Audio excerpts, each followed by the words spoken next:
In the first week of July 1947, something fell out of the sky over the desert of New Mexico. We know this because a rancher found the debris. We know this because the United States Army Air Forces issued a press release announcing that they had recovered a flying disc. We know this because that press release was retracted within 24 hours and replaced with a different explanation that satisfied almost no one. This is Global Mystery Archive, the Fringe Network. I'm Ethan Reed. In this episode, we're examining the Roswell crash, an incident where an official retraction sparked the most enduring government conspiracy theory in modern history. What we do not know, what 77 years of investigation, declassification, congressional testimony, and the combined effort of journalists, researchers, and government officials have failed to establish beyond reasonable doubt, is what exactly fell. The official answer has changed twice. The witnesses who came forward across subsequent decades told stories that contradicted the official answer in ways that could not be easily dismissed. The government, for reasons that are themselves partially documented and partially conjectural, chose to handle the incident in a manner specifically designed to prevent the public from knowing what had happened. Whether they were hiding something extraordinary, the wreckage of a craft from somewhere other than Earth, and possibly its occupants, or something considerably more mundane but politically sensitive in the specific climate of 1947, is the question that Roswell has been asking for 3/4 of a century. It is a question about an event. It is also a question about governments and secrecy, and the relationship between institutional power and public trust. And it is a question about what we do, as individuals and as a culture, when the official explanation does not satisfy us. Something happened in New Mexico in July 1947, and we are still arguing about what it was. To understand Roswell, you have to understand the summer in which it occurred. A summer that was, by any historical measure, one of the most anxious in American history. The Second World War had ended less than 2 years earlier. The Soviet Union, which had been an ally in that war, was rapidly becoming an adversary, consolidating control over Eastern Europe, developing its own nuclear weapons program, and projecting an ideological challenge to American power that would define global politics for the next 4 decades. The atomic bomb had demonstrated, conclusively and terrifyingly, that technology could produce weapons of civilization-ending potential. The question of what the Soviets were doing in their vast and opaque military-industrial complex was the consuming anxiety of American defense planners. Into this atmosphere of technological dread and institutional secrecy came, in the summer of 1947, a wave of reported sightings of unusual objects in the sky. On June 24, 1947, 2 weeks before the Roswell incident, a civilian pilot named Kenneth Arnold reported seeing 9 unusual objects flying near Mount Rainier in Washington state. Arnold described their motion as like a saucer skipping across water. A newspaper reporter, slightly misunderstanding Arnold's description, used the phrase flying saucers, a term that immediately entered the language and attached itself to every subsequent report of unusual aerial phenomena. Within days of Arnold's report, similar sightings were being reported across the United States. The cultural atmosphere was primed, by Arnold, by the existing anxiety about Soviet aerial capabilities, by the particular imaginative openness of a country that had just witnessed technology transform the nature of war, to notice and report unusual things in the sky, and to interpret them through a framework that was simultaneously military and increasingly something more. Something was up there. The question was what? On the evening of July 2nd or 3rd, 1947, the precise date is uncertain, something came down. William Ware Brezel, known as Mac, was a rancher who managed the Foster Ranch, a large sheep operation, approximately 75 miles north of Roswell in Lincoln County, New Mexico. On the morning after the storm that had passed through the area, on the night of July 2nd or 3rd, he rode out to check on his sheep, and found something he had not expected. Spread across a large area of the ranch, an area estimated at roughly 3/4 of a mile in length, was a field of debris. Fragments of material scattered across the scrubby New Mexico rangeland, the pieces ranging from small to modest in size, nothing apparently large. Brazel later described the material to reporters, though his descriptions were filtered through the Army's subsequent involvement and may not be entirely reliable. He spoke of rubber strips, tinfoil, tough paper, and sticks. Other accounts, including those of Jesse Marcel, the Army intelligence officer who would later be sent to retrieve the material, described material that was unusual in character. Foil that returned to its original shape after being crumpled. Material that was extraordinarily light but could not be cut or burned. Sticks or beams with unusual markings that some described as resembling hieroglyphics. Whether these unusual material properties are genuine descriptions of something extraordinary or embellishments added in retrospect by people who had come to understand the cultural significance of what they had witnessed and unconsciously shaped their memories accordingly, is one of the case's fundamental uncertainties. Brazel was puzzled by the debris, but not immediately alarmed. He was aware of the recent news coverage of flying saucer sightings. After several days, accounts vary on the timing, he drove into the town of Roswell and reported his find to Sheriff George Wilcox, who contacted Roswell Army Airfield. The Army sent Jesse Marcel, the base intelligence officer, to investigate. Marcel drove to the ranch with another officer and examined the debris field.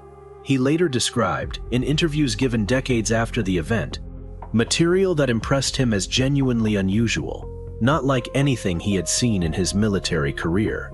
He loaded a quantity of the debris into his car and drove back to Roswell, reportedly stopping at his home on the way to show some of the material to his wife and son. His son, Jesse Marcel Jr., remembered handling the material as a child. He described it consistently, across many interviews over many decades, as unlike any ordinary material, flexible, metallic, returning to its original shape after being deformed, marked with symbols he could not identify. The material was taken to Roswell Army Airfield. The next day, the press release was issued. On July 8, 1947, the public affairs officer at Roswell Army Airfield, acting under the authorization of Base Commander Colonel William Blanchard, issued a press release to the local newspaper and wire services. The press release was brief and extraordinary. It announced that the Army Air Forces had recovered a flying disc, using the term that Kenneth Arnold's sighting had made famous 2 weeks earlier, and that the object was being forwarded to higher headquarters for examination. The reaction was immediate and global. Newspapers across the world ran the story. Radio stations broadcast it.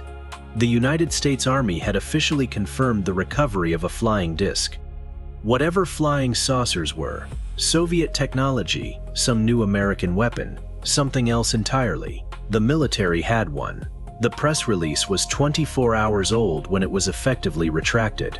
Brigadier General Roger Ramey, commanding the 8th Air Force at Fort Worth, Texas, to which the debris had been sent, held a press conference at which he displayed the debris and explained that the recovered object was not a flying disc but a weather balloon, a standard meteorological instrument.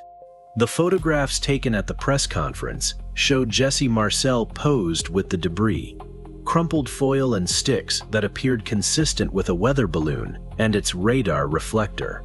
Marcel later stated, in interviews given after his retirement, that the material displayed at the Fort Worth press conference was not the material he had recovered from the Foster Ranch, that it had been substituted before the photographs were taken. This claim has never been verified and cannot be. The weather balloon explanation was accepted by most of the press and public at the time. The story faded.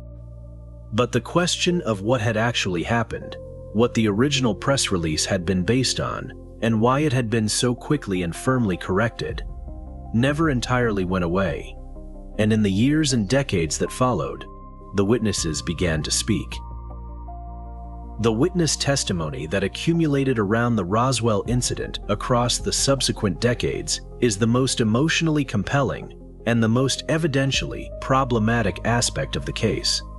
It is compelling because the witnesses were, many of them, credible people, military personnel, medical professionals, civilians with no obvious motivation to fabricate, who experiences that, if accurate, indicated that something far more significant than a weather balloon had been recovered in the New Mexico desert in July 1947. It is problematic because virtually all of the significant testimony arrived 30, 40, or 50 years after the event, in the context of the Roswell industry that had developed around the incident, with all the memory distortion and social influence that such a context produces. Among the most discussed witnesses is Glenn Dennis, a young mortician working for a funeral home in Roswell in 1947, who claimed that the military contacted him around the time of the incident to inquire about the availability of small, hermetically sealed caskets. He claimed that he later encountered a nurse at the base hospital who described to him the autopsy of small, non-human bodies recovered from the crash site. The nurse, he said, subsequently disappeared, transferred to a location that Dennis could never identify. Dennis's story evolved in its details across multiple tellings, and investigators found inconsistencies in his account that undermined its credibility. The nurse he described has never been identified. The small casket inquiry is not corroborated by any documentary evidence. Frank Kaufman claimed to have been part of the military recovery team that found the craft and bodies. His accounts were specific, detailed, and vivid, and were subsequently found to contain demonstrable fabrications, including military documents that proved to be forged. Other witnesses were more credible in their consistency and in the limits of their claims. Jesse Marcel's account of unusual material on the ranch is consistent across decades of interviews and is supported by his son's corroborating recollections from childhood.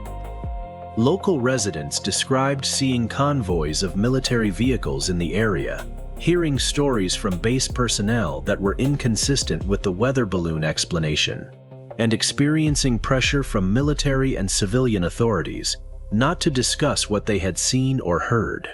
The pattern of witness testimony, credible at the periphery, increasingly problematic at the center, is consistent with both an authentic unusual event that the military suppressed and with a community mythology that grew around a genuinely anomalous but ultimately mundane incident, accumulating embellishments with each telling.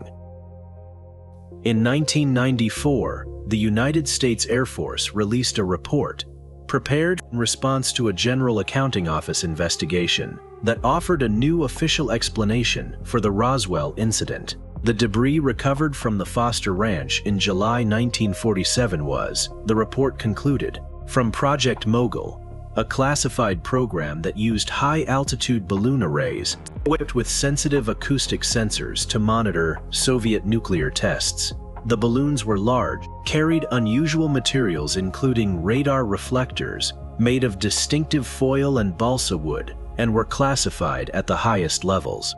The recovery of crashed Mogul equipment would have generated precisely the kind of immediate military response, followed by classification and cover-up, that characterized the Roswell incident.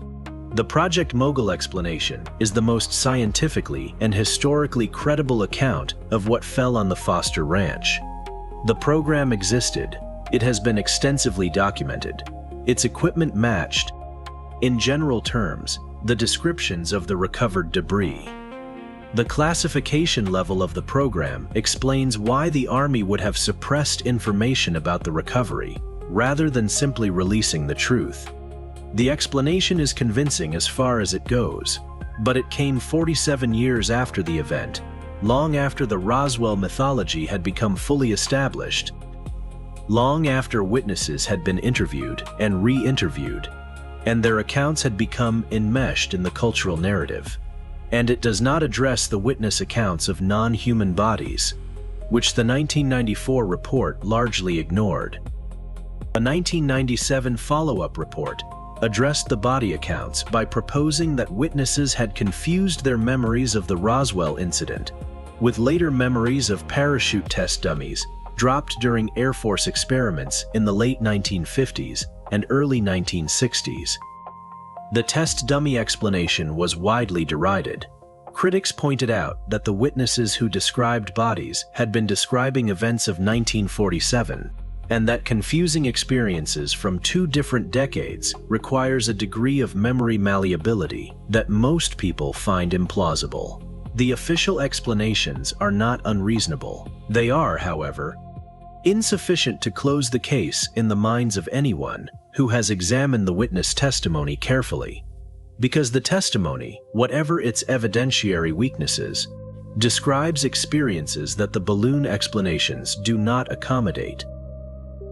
The institutional response to the Roswell incident, the initial press release, the rapid retraction, the 47-year gap before an alternative explanation was offered, created the conditions for one of the most elaborately developed conspiracy theories in American history. Into the space left by official silence and institutional inconsistency, a structure of alternative explanation grew. The majestic 12 documents, a set of papers that appeared in the 1980s, purportedly describing a secret government committee established by President Truman to manage the recovery and study of extraterrestrial technology, gave the conspiracy a specific institutional form, if authentic. The documents described a shadow government operating within the American national security apparatus, managing contact with non-human intelligence outside the knowledge of elected officials and the public. The documents were analyzed extensively and found by most experts to be forgeries, inconsistencies in typography, formatting, and historical detail that placed their creation in the 1980s rather than the late 1940s. Their origin has never been definitively established, and their influence on the Roswell mythology was substantial regardless of their authenticity. Area 51, the classified Nevada test facility where advanced aircraft including the U-2 and SR-71 were developed, became, in the popular imagination, the storage and research site for recovered alien technology. The facility's genuine secrecy, its decades-long official non-existence, and the unexplained aerial phenomena that witnesses reported near it, phenomena that were, in many documented cases, classified aircraft being tested, contributed to a mythology in which the government's legitimate secrets and the alleged alien secret became intertwined. The important insight that the Roswell case offers about conspiracy thinking is this: the American government was genuinely lying about activities in the New Mexico desert in the late 1940s. It was genuinely conducting classified programs, Project Mogul, nuclear testing at nearby White Sands, the early development of classified aircraft that generated unexplained aerial phenomena and motivated official denials. The government's pattern of deception around legitimate national security programs created a context in which deception about something far more extraordinary seemed entirely plausible. Institutional dishonesty, even when motivated by entirely mundane security concerns, destroys the trust that would allow the public to believe mundane official explanations. The government lied, the public noticed, and in the absence of credible truth, extraordinary explanations fill the space.